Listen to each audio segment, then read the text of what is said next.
November నెల 17వ తారీఖు Hungary దేశ పునీత ఎలిజబెతమ్మ గారి పండుగ.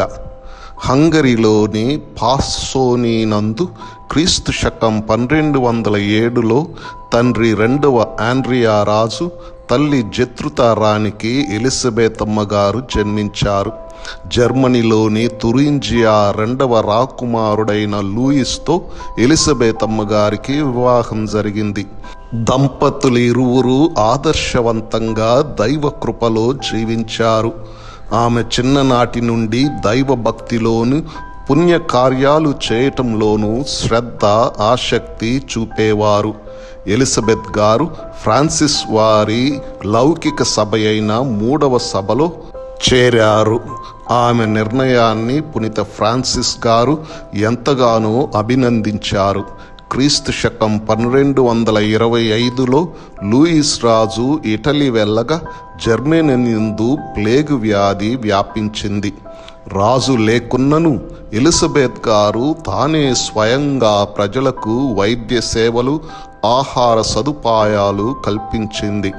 రొట్టెలు తయారు చేసే వారిని రప్పించి రేయింబవళ్ళు ప్రజలకు రొట్టెలు చేయించి ప్రజల ఆకలి తీర్చింది.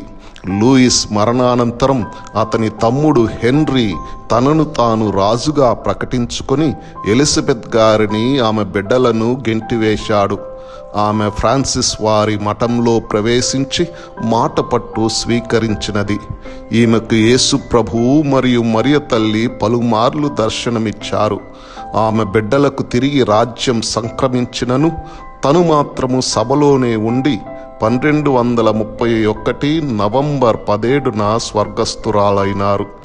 వీరి సమాధి వద్ద అనేక అద్భుతాలు జరిగాయి. ఆమె మరణించిన 4 సంవత్సరాలకే 9వ గ్రెగరీ పాపు గారు ఎలిజబెతమ్మ గారిని పునీతురాలుగా ప్రకటించారు. వీరు ఫ్రాన్సిస్ సభ సభ్యులకు, రొట్టెలు చేసే వారికి మరియు కథోలిక దాతలకు పాలకు పునీతురాలు.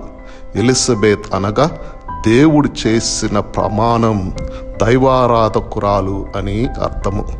వీరి బంగారు మాట: క్రీస్తు ముళ్ళ కిరీటాన్ని ధరించగా నేను బంగారు కిరీటాన్ని ఎలా ధరించగలను?